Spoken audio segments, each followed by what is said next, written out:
Hello everyone, আজকে আমি কাজ করতে আইছি, সরষে উঠাবো। আসেন না আমার সাথে লোক।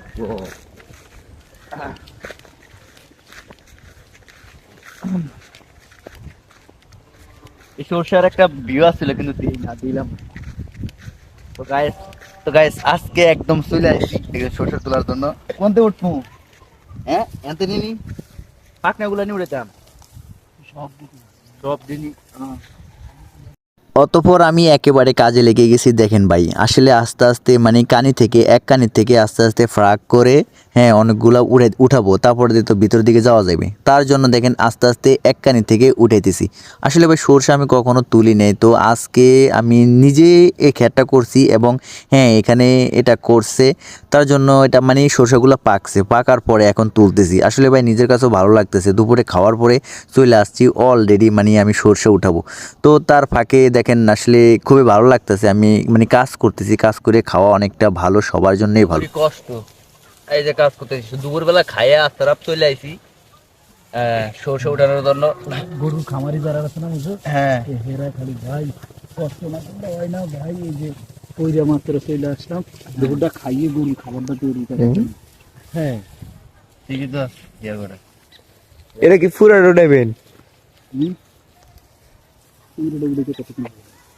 খালি একবার ভাই গুছিয়ে দিছি, এদিকে ধরে এদিকে নতুন ডাইরেক্ট কাজ হয়ে উঠে।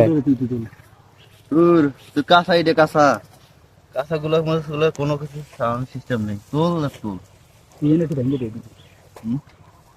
সব ডিজিটাল কামলা। সব ডিজিটাল কাম।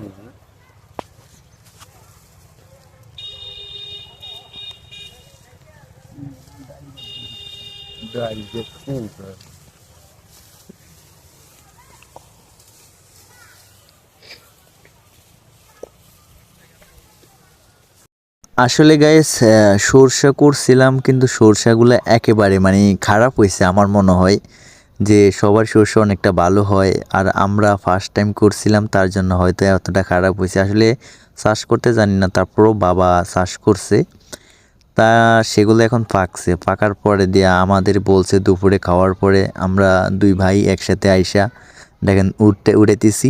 আর এমনিতেই মাঝে মধ্যে ডাল গাছ আছে, আমি কিন্তু ডাল গাছও কিন্তু মাঝে মধ্যে উঠে ফেলি। আমাকে কিন্তু ডাল গাছ উঠাইলে কিন্তু ডাক দেয় যে ডাল গাছ উঠাইস না, ডাল গাছ উঠাইস না। তারপরেও আমি মাঝে মধ্যে দুই একটা যে হাতের মধ্যে পড়ে যা ভাই। ডাল গাছ ছিল পাতলা পাতলা, যদি হাতের মধ্যে যদি এই গাছের মধ্যে যদি থাকে তাহলে তো ভাই টান দিলে তো দুই একটা উঠে যাবে। সেখানে কিন্তু আমি কিন্তু টাইনা টাইনা দুই সাইডটা অনেকগুলা গাছ উঠে ফেলছি। মানে আপনার ডাউল গাছ, যেটা ডাউল ধরে অনেক বড় বড়। তো গাইস দুপুরে খাওয়া